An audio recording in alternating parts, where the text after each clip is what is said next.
السلام عليكم ورحمة الله. كسو دوادا كانال كينا سرماني. كنت أصلي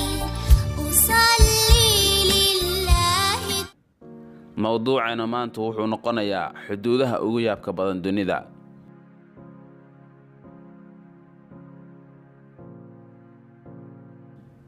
xuduudaha dawladaha u dhaxeeya waa la sawiraa ama calaamad ayaa lagu muujiyaa. Videogan waxaa idinkaga soo muuqan doona 10 sawir oo cajiib ah oo ay ka muuqdaan xuduudaha wadamada caalamka u dhaxeeya. Nambarka 1 waxaad arki kartaa xuduuda kala barta Belgiumka iyo Holland. waxaa macquul ah inaad hal daqiiqo gudaheeda labada wadan shaax ka soo wada cabto.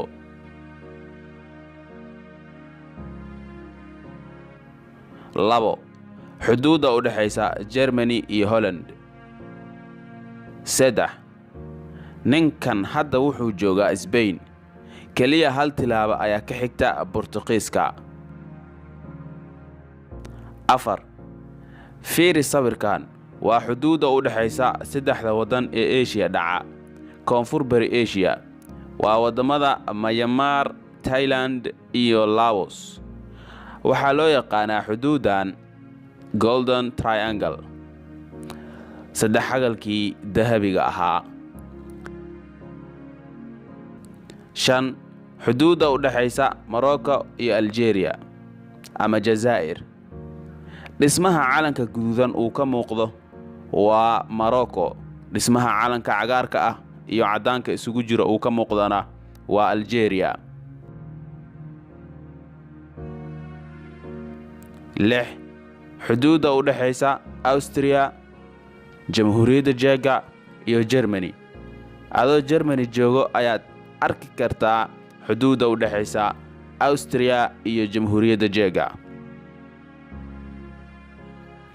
7 buundada u dhaxaysa Faransiiska iyo Spain. 8 xariijin aan ka badnayn 10 sentimitir oo isku xirta labada wadan ee walaalaha ah haddana cadowga isku ah ee Pakistan iyo Hindiya. 9 xuduuda u dhaxaysa 4 state oo ka mid ah Mareykanka. sida sawirka kaaga muuqata, xuduudaas waxay u dhaxaysaa 4 state oo ka mid ah dawladda ama wadanka Mareykanka. 10 xuduuda u dhaxaysa Poland iyo Jarmalka. halkaas waxaa inooga eg daawade mawduuceeni maanta. haddaba haddii aad videoga ka heshay like saar, haddii aad kanalka ku cusub tahay subscribe saar, ra'yigaagana ku soo qor commentiga wadankee ama xuduudee ugu yaabka badnayd 10 xuduudood ee aan ku soo qaadanay barnaamijkeena. billahi tawfiiq, wassalaamu calaykum waraxmatullah. كنت أصلي